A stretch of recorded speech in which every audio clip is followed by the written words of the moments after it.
Okay, I got one right here. It says there's a shopkeeper telling customers to speak the language. Oh, no! Speak the language of my fist! It says right here that the shopkeeper is located in China, and it is just not a good travel day.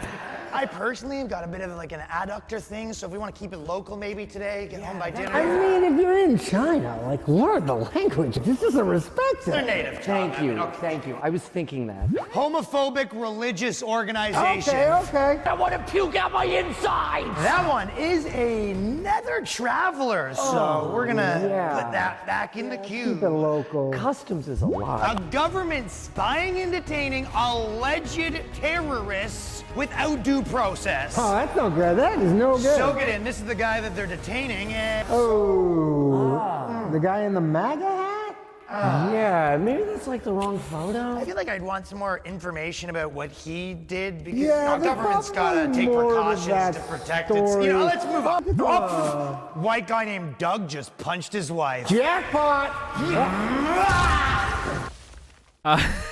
Those pesky human rights are a little inconvenient for a lot of the woke social justice warriors, aren't they? Welcome back, beautiful and amazing human beings. This is Ukradowski of WeAreChange.org. A lot of very important news to get into today, especially the eye-opening news coming from Woca-Cola. The memes from this story are definitely worth mentioning. This is, of course, a part of a larger divide and conquer agenda, which in part is being supported by Bill Gates with his funding. Even 2-year-olds aren't safe in New York City. The media still keeps obsessing about the Zodiac dude. And as numbers of the global sickness are going dramatically down, there still is a final push for some absurd policies, to say the least. And before we get into that, plus a lot more, the clip that we began today's broadcast is, of course, by Ryan Long. We only played a small clip. His full video is available in our description down below, which you should check out after this video. And what Ryan Long was describing is almost exactly what's happening in the United Kingdom, where police officers sent out a memo saying that they won't be responding to burglaries, but they found time for this larger PR campaign that literally has police officers brandishing canes standing behind a sign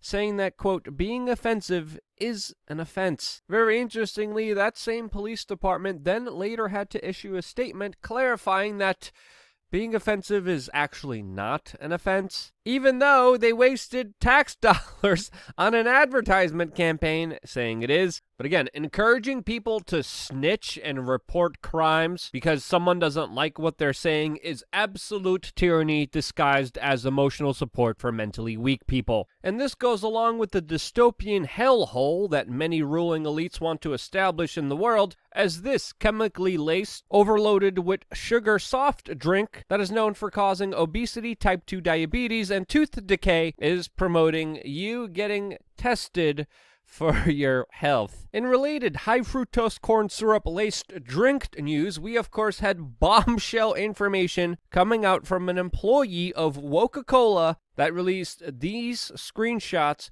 showing the, quote, online training that employees of Coca-Cola had to go through. And a lot of people, when seeing this mandatory training, at first didn't believe it because it is absolutely absurd, especially with the company encouraging their employees to be, quote, less white, which they assigned to character traits of being oppressive, arrogant, certain, defensive, ignorant, not humble, not listening, and other character traits that they assigned because of a particular group of people's DNA variation and because they were born with a different color of skin. Now, what do you call when you assign a whole group of people negative characters that are gross generalizations that try to make them feel bad for the way that they were born?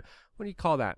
Oh yeah, the divide and conquer agenda that's happening right now. Now, Coca-Cola actually confirmed that this training, trying to get people to be less white, actually did happen.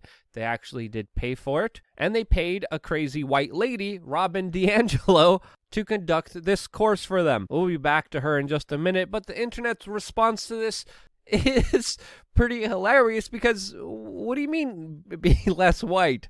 And of course, people started posting screenshots from Malibu's Most Wanted, from other movies showing corporate executives that, I mean, how do you even describe this scene right here? Others pondered about how the Coca-Cola polar bears are doing, because now they're also ignorant, oppressive animals. So, yeah, the memes are definitely on point with this particular story, especially on social media, making fun of the absurdity. But we have to remember this absurdity, especially by Rob and D'Angelo, is being promoted by the upper echelons of the establishment, by the mainstream media, by our top educational institutions that shape the minds of our young children, and of course also all the top corporations, from Walmart, Amazon, to, of course, now Coca-Cola, that is denigrating a whole group of people because of their skin color. Now imagine if the term white was replaced by any other ethnicity. It would be wrong regardless of whatever race or ethnicity it would be. And the fact that their major efforts trying to normalize this is absolutely sickening and deserves to be called out, since of course it is focusing on people fighting each other based on their ethnicity, as of course the ruling elites get to cheer on, fund the infighting, which of course pins neighbors against each other, rather than of course criticizing and looking at the actual individuals that are responsible for the most amount of human suffering on this world. You know, the billionaires that are enriching themselves more than they ever had in recorded human history, the individuals that are more powerful, that are more rich, that has ever existed on the face of this earth, yeah, those people, yeah, they barely face any criticism, and it could be why individuals like the Bill and Melinda Gates Foundation has been found out to be bankrolling groups that, by and large, according to many, promote this divide and conquer agenda, including a group of activists that believe that math is racist. No, I'm not joking here. An organization that put together a 6-part toolkit that is being offered up to school children from grades from 6 to 8 nationwide is warning educators that it is white supremacy culture for correcting a mistake a student of color made because it, quote, reinforces the ideas of perfectionism. And this patronizing, insane, ridiculous idea is trying to say that, quote, math is different for students of color. And all of this is, of course, bankrolled by the Bill and Melinda Gates Foundation, that, of course, is supporting this. Why are they supporting this? Why is this being taught to school children as we speak right now? Well, don't you dare think about it too much, as that is one of the key points made by a New York Times writer in his latest opinion piece that is titled, quote, "Don't Go Down the Rabbit Hole," with a byline that says, "Critical thinking as we're thought to do it isn't helping in the fight against misinformation." I'm not joking you. I'm not going to pay for this article. You shouldn't either. I've read it previously before, and that is the perfect representation of what the mainstream media is. They thrive on your ignorance. They thrive on you being stupid. They thrive on you not questioning them.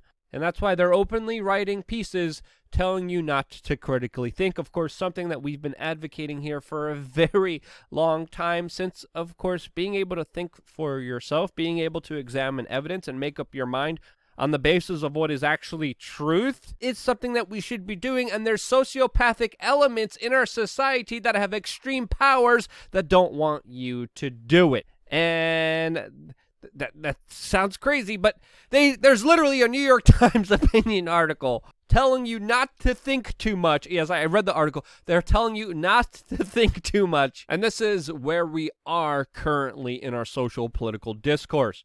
This is also why, by and large, we rely on your support here as an independent media organization. And if it wasn't for your support, we would not be here. Very easy ways to support us through Venmo or the Cash App, or check out some of the companies we work with, like M Foods. And I like their products. I personally use them. If you're looking for some cacao or even coffee substitute, coconut creamer, healthy greens, reishi mushrooms, a whole bunch of other mushroom powders that they have. If you're looking for some health-related products, definitely go check out M Foods. The link is down in the description below. And just by purchasing daily items that you use or you eat, you can support this independent media organization, and because you do, I am still here. Thank you so much for clicking on the link down in the description and allowing us to continue our work. Now, along with the absurdity of our society, we also have the normalization of violence, either looking the other way when it happens, ignoring it, or trying to excuse it in some way.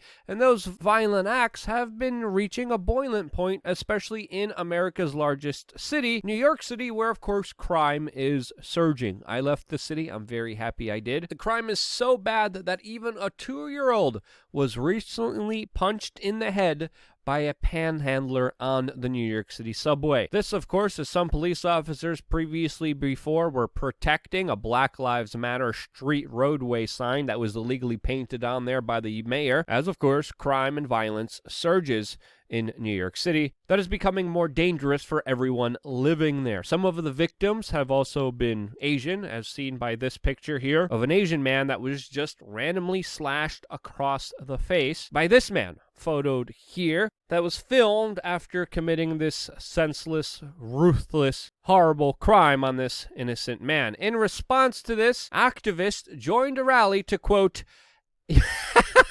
I'm not kidding you. This is how absurd we are. By the way, this is the perp that committed this senseless act on this man, Noel Quintana, who's pictured here, and the rally was called End the Violence Towards Asians, Let's Unite Against White Nationalism. Yes, they're blaming the attack that happened, that was perpetrated by this man, on white nationalism.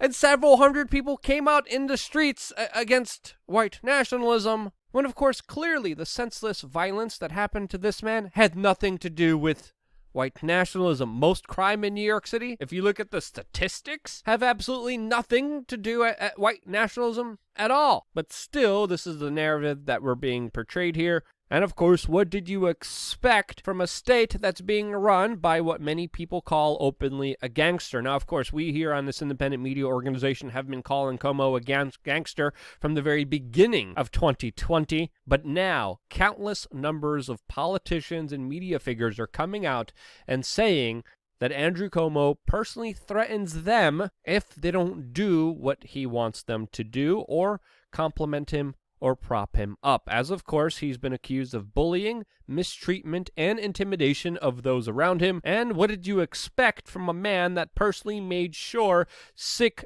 patients ended up in nursing homes instead of course, empty field hospitals that no one was in? Calling someone like this a ruthless, murdering punk would be an understatement to some, but of course that is the larger sentiment that is happening after we found out that the governor even hid the exact numbers of people affected by his own personal policies, which according to some legal experts should be a federal matter. And with the lives lost here, with the lies, with the larger cover-up that was underway here, absolutely, minimally, there should be a federal investigation, to say the least. There's also New York State Assembly members calling for impeachment, and I couldn't agree with them more. But if you go on CNN, the major problem is, of course, Mr. Ted Cruz going on vacation. Even CNN's Chris Cuomo got a big slap of reality after, of course, he called for a Texas mayor to resign because they needed to become a better leader.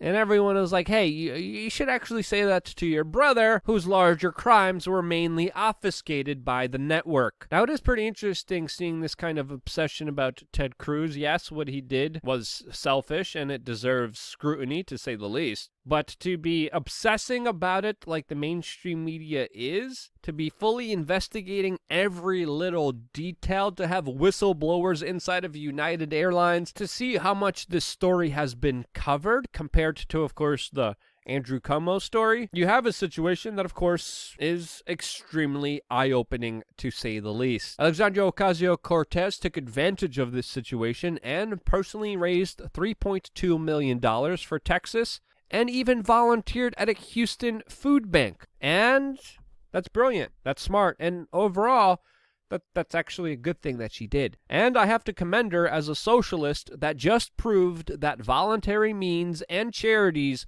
are far more effective than government. So Alexandria Ocasio-Cortez actually did the right thing here. I'm not a fan of her politics, but when someone does something good, regardless of what political ideas they believe in, it deserves to be commended. So yeah, as that's happening and more side effects are being found through, of course, the shots that are being distributed, there's also some scientists coming out and suggesting that people should get a shot twice every year. This is specifically from a scientist at Oxford University. This is specifically to, of course, deal with the sickness that came on last year. And all of this, as the numbers are going dramatically down, makes you really wonder what's going on here. That's my personal take. What did you think of today's video? Did you think I was wrong in any sense? Well, let me know down in the comment section below. I can't thank you enough for allowing me to be here, sharing this video with your friends and family members, double-clicking that URL link right now. Just double-click it. Send it off to your friends and family members, strangers, people you walk into, bump into. It doesn't matter.